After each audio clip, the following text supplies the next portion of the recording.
let's talk about boundaries when it comes to giving. All right. What I have found out, and this is something that I noticed for years and years and years, there are people who are generous, there are people who are giving. However, because of the environment they grew around, because of the people they grew around, because of the poverty mindset people they probably had around them, they don't understand how to have boundaries.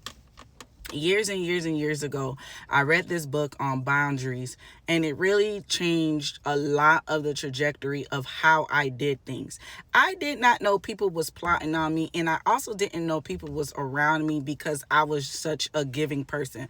But I was also stupid. I was also dumb, and I was also naive. So I did not understand that these people were grifting me with their victim stories, grifting me with their sob stories, grifting me with their circumstances that they put themselves in. So while I was working hard, while I was getting to the grind, while I was making sacrifice to do what I needed to do to get myself out of the situation, they were also plotting, and they understood and they took advantage of the fact that I was very generous. And so what hit it for me?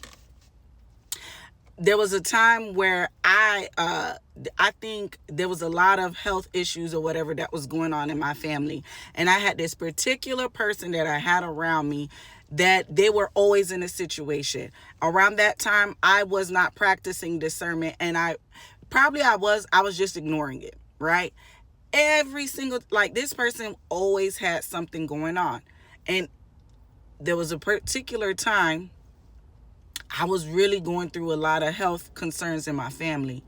And this person was going through it, and they used to just, hey, can I borrow this? Hey, can I borrow that? And what I wasn't picking up on, anytime I let them borrow, I never went out of my way to ask them back for the money. Why? You know that you borrowed money.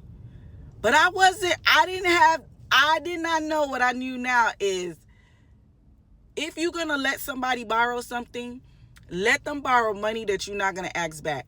Because a lot of times y'all think that people is going to pay back what they owe. No, a lot of people are not like that. No. Especially the ones that know you. Matter of fact, you will find more integrity in strangers than the people that know you. The people that calls themselves your friends, the people that calls themselves your homegirls or your homeboys, the people that call themselves your family. Not all, 95% of them.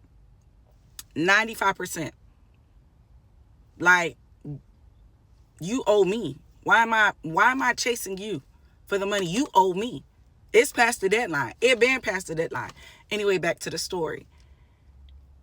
The person asked to borrow money, and it finally clicked. I was going through my health issues, and I had to pay a certain amount of deductible to do this surgery. And I was about to take the money that I had saved up for the surgery to give to this lady. It finally clicked. And I did not realize all those times before, the lady was always hitting me up with the sob story. And she discerned that I was willing to give up the money whenever she played the sob story. So I took this story and I looked at all the other people that I noticed that was around me, that were calling me a friend, or that wanted to stay around me. And I realized when I was in a bad turn, some of them, the only thing they could offer was prayer. No money, no nothing. That's when the light bulb came on.